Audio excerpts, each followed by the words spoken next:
the denaturation and renaturation of DNA and about Cott kinetics. Before entering into my topic denaturation of DNA, I would like to tell about the structure and functions of DNA. The DNA molecule consists of two strands that bind one another to form a shape is known as double helix in structure. So each strand have a backbone made of alternating sugars like deoxyribose and phosphate group. So each sugar are attached to one of the four bases or adenine, cytosine, guanine and thymine, which is A, C, G and T. Now coming to the functions of the DNA, it stores the genetic information and it directing the protein synthesis and it determining the genetic coding.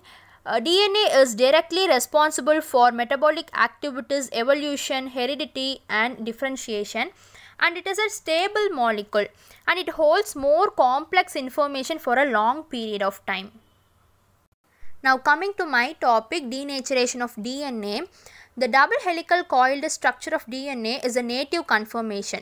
Thereby it makes it biologically active. When it denatures, it will become biologically inactive. So the DNA denaturation is a separation of double strand into single strands, which occurs when the hydrogen bond between the strands are broken. So this phenomenon of loss of helical structure of DNA is known as denaturation. Now, how can DNA denatures? There are a lot of physiochemical factors such as base tagging, hydrogen bonding, hydrophobic interaction, electrostatic interaction and van der Waals interactions. All of these together to stabilize the DNA molecules. But the main bonding which enables the DNA to become stable is base tagging and hydrogen bonding only. The most common method is used by heat. When heat increases, the DNA denatures. As shown in the first image, heat denaturation. The temperature at 20 degrees Celsius, the DNA doesn't denatures, but the temperature slightly increased to 70 degrees Celsius, the DNA denatures into single strands. Another common chemicals used to denature DNA is sodium hydroxide, which is NaOH. As keep on increasing the NaOH, the alkylative will also increases. That will disturb the hydrogen bond between the two strands because the interaction of the bases with the solution that DNA denaturing. It also reversible denaturation in solution. Likewise, many other chemicals are also used, for example, DMSO, formamide, guanidine, sodium salicylate, propylene glycol, urea, increasing pH and probe sonication, etc. It can also be used for denature the DNA. But many of these carry out irreversible denaturation of DNA. That is, once the DNA is converted to single strand, no longer it can able to come back to the form of double strand. And these are the observations and studies of done over the years earlier and are reported. Now let us look at the another property of DNA that is related to the denaturation, which is hyperchromicity. So we all know that DNA can absorb at 260 nanometer of wavelength. This is because of the structure of ring structure of the nitrogenous bases. Now the purines and pyrimidines have consecutive double bonds, double bond rings that leading to the pi electrons which are moving around. So these pi electrons can absorb the light, and by absorbing the light wave, due to the energy in the light, can go to the ground state and excited state and back. So the DNA in the solution, we can find the peak or spectrum that will get while the checking of absorbance. Here in the graph, the peak will came to 260 nanometer wavelength. Because at 260 nanometer, it contains maximum absorbance due to the nitrogen bases. The double-stranded DNA absorbs 40% less light than the single-stranded DNA. Because in the double-stranded DNA, the nitrogen bases are shielded by two strands. So it might not absorb much light. But in the single-stranded DNA, the nitrogen bases are not in any bond any longer with the other strands. So they can absorb much light than the double-stranded DNA. So this is called hyperchromicity. Chrome means color, in which the intensity of the color increases, the absorbance also increases. Melting temperature and its significance. So the most common type of denaturation is thermal denaturation, which is nothing but the DNA denatures using heat. Here the graph plots the increasing ODS absorbance with the increasing temperature. So initially when the temperature is decreases, the absorbance of the DNA is going to low. Here the DNA is not denatured, and the temperature gets increased, the sigmoidal curve will obtain. So the sigmoidal curve indicates after the certain temperature sudden increase in the denaturation of the DNA, and after the plot is flat, towards the end of the DNA completed denatured into single strand DNA. And when the absorbance is high, the denaturation percentage is 100%. At low temperature, the denaturation percentage is 0. So the temperature increases, the heat is there, able to break the hydrogen bond, so the denaturation happens. So what is the melting temperature here is the midpoint of the temperature range which the double stranded DNA is converted into single stranded DNA is called melting temperature. If the GC content is higher, then the melting temperature is also increases. And every DNA will have its characteristics melting temperature. And the melting temperature is also depends on the base composition, length of the DNA, ionic strength, pH and denatured agents. Applicability of DNA denaturation. So in order to double stranded DNA to form its own type means the DNA has to open up first, so that the two single templates of DNA formed, and both the DNA templates used by the enzyme to synthesize a two new DNAs. So, where it is not possible to denature the DNA at particular region in a genome, it is difficult to carry out replication, right? So, the region where the melting temperature happens, there is a replication start. And similarly for transcription also, the DNA repair and protein binding process also, it is similar. And the region where the DNA denaturation starts, it forms a bubble-like structure which is commonly called as denaturation bubble. Here, in vitro applicability of DNA denaturation is PCR. As we all know, PCR's concept is to synthesis of multiple copies of DNA. For that, the double stranded DNA has to denatured into two templates. Using the template, the new DNA can be synthesized. And the temperature of the denaturation of DNA depends on the composition of the sequence of the nucleotide of the DNA. Now coming to renaturation of DNA. So as I already tell you, the double stranded DNA is exposed to heat or NaOH, can get into single stranded form. This phenomena is called as denaturation of DNA.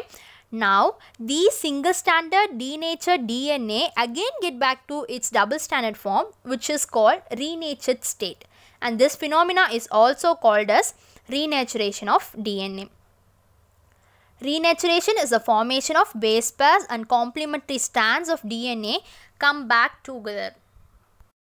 Renaturation is also known as annealing, and it also depends on the ionic strength, temperature, time, DNA concentration and the size of the interacting molecule. Now, how can DNA renatures? The first requirement of DNA renaturation is that both the single strand of the DNA have complementarity, which means if the DNA base pairs are complementary to each other, it would have a spontaneous formation of hydrogen bonds between the two single strands, and the two single strands will come and bind to form a double stranded DNA. So the complementarity is one of the key role to renaturation, and the second important condition required for renaturation is able to give a suitable temperature for renaturation to happen. If the two single stranded DNA is annealed to each other, then the proper temperature is must. The third condition is the ionic strength of the solution, in which the two single strands having a sugar phosphate backbone which is negatively charged. To bring two negatively charged DNA close to each other, the metal ion will play a very important role, and hence the ionic strength is important as the condition to allow the renaturation of DNA. And the proper buffer is also required. The buffer is to ensure the proper pH to maintain. If the pH is not maintained, the DNA will denature again. If the suitable pH is provided, the denature will happen. So these are the 4 main factors that are responsible for renaturation of DNA. Like hyperchromicity associated with denaturation, here hypochromicity associated with renaturation. Now we have 2 DNA, one is double standard form, another one is single standard form. It is very clear that double standard DNA absorbs less light at 260 nanometer when compared to single standard DNA. Because the single standard absorbs more light than the double standard DNA, when denaturation is happening, there is an increase in hypochromicity. That means the absorbance is decreasing. With increasing time, as the single standard DNA comes to form double standard DNA, and the optical density is going to low, and the decreasing in optical density is termed as hypochromicity. That means if the absorbance decreases, then it is indication that the DNA denaturation is happening. Coming to the another topic called kinetics. What is Cut curve? Cut curve is a time taken by the denatured DNA to become renatured. So Cut curve is also termed as renaturation kinetics of DNA or kinetics of reassociation of DNA. If the 2 single standard DNA has a complementarity with the time, the 2 single standard DNA will renature. But what happens during the renaturation is that in the entire strands of the DNA, a portion of DNA forms the hydrogen bonds first, which is called nucleation part of the renaturation. Once the nucleation happens, it indicates the renaturation process going to be start. If the zip-like effect happens, already hydrogen bonds coming and there is a complementarity and the fast process of renaturation happening. So the initial nucleation may take some times, but once the nucleation has been initiated, the zip-like effect will go very fast. If more number of DNA is present, there is a more chance in single standard DNA coming together. So the concentration of DNA is important factor in enabling the high renaturation rate. Time is also a other factor. With the time, renaturation keeps on increases, and depending on how much complementarity present in the DNA, the buffer factor is maintaining the pH and ionic strength. And viscosity also acts as a factor, can play a negative effect on renaturation, because if the DNA solution has a protein as a contamination, if the protein present means obviously the viscosity of the solution is being to be increases. It may have a possibility to bind with a single strand DNA. So the viscosity is other factor that affects the rate of renaturation. So these are the 4 factors that affects the renaturation, which is concentration of single stranded DNA and time, buffer factors and viscosity. In the graph of the Cut curve, initially it would have high percentage of single stranded DNA, but with the increased time and also increase in the concentration of the DNA, there is hypochromicity. So it is becoming more and more double stranded DNA, and therefore the percentage of the single stranded DNA in the solution is decreasing. Applicability of DNA renaturation in transcription and hybridization. If transcription happens, as we all know, DNA is needed as a template. So now using the DNA template, the RNA is formed. But once the RNA has been formed, the DNA cannot remain open. It have to again get back into double stranded form. So in vivo, if a DNA is denatured, then its native conformation will again have to renaturation, because the function of the DNA still holding and protecting the information in the cell, right? And another concept is called hybridization. There are 2 ways in which hybridization carried out. One is called liquid hybridization and another one is filter hybridization. Here liquid hybridization, because of the complementarity of the base pairs, there are renaturation happens. If we allow the 2 strands to be present and the enough time, and the right concentration or a critical concentration of the single strand DNA and a proper buffer to ensure the viscosity is maintained, we can see the renaturation is happening. So this is called liquid hybridization. The second process is filter hybridization. On a support, one single stranded DNA is attached, which is immobile. When the filter is introduced into the solution where the complementary DNA is present, then this complementary DNA will come and bind to the single stranded DNA which is present in the filter, is called filter hybridization. The applicability of DNA renaturation in vivo is the same example as I said for denaturation PCR, but here in PCR, to produce multiple copies of DNA, the double stranded DNA has to be denatured to form a single stranded template. But for synthesis, small oligonucleotides to come and bind to the single stranded strands. So this process is called annealing of the primers. But the temperature for both denaturation and renaturation is different. Now, applicability of Cort curve. In eukaryotic species, the Cort curve analysis gives a very typical structure. The graph is like a wave. Initially, the first level of the renaturation is all about the sequence that are highly repetitive. If the two single stranded have a sequence that is repeated in the DNA, so the high repetitive sequence renatures fast. Then the next sequence is called moderately repetitive sequences, and the last sequence is very low repetitive, which comes under the unique sequence. It may not have more than one or two sequence present in the DNA.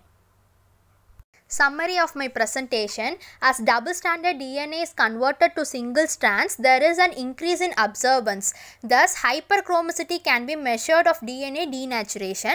The melting temperature depends on both the length of the molecule and the specific nucleotide sequence composition of that molecule. And the GC pair is bound by 3 hydrogen bonds, while the adenine thymine pairs are bound by 2 hydrogen bonds. So the DNA with a high GC content is more stable than the DNA with a low GC content. The denaturation of the DNA is property of the DNA that enables the DNA to carry out the several important functions like replication, transcription and DNA repair, etc. And the means to denature the DNA in vitro and calculate the TM of DNA enables this phenomena to be used in various techniques like PCR, Southern blotting, in situ hybridization, etc. As single strands reassociate to form a double strands, there is a decrease in absorbance. Thus, the hypochromicity can be measured of DNA renaturation, and the renaturation of the DNA therefore plays a very important role in vivo as well as in vitro in several techniques. Therefore, the broad applicability is present. The study of kinetics of DNA reassociation and Cort curve analysis has enabled the genome studies across various species. These are my references. Thank you.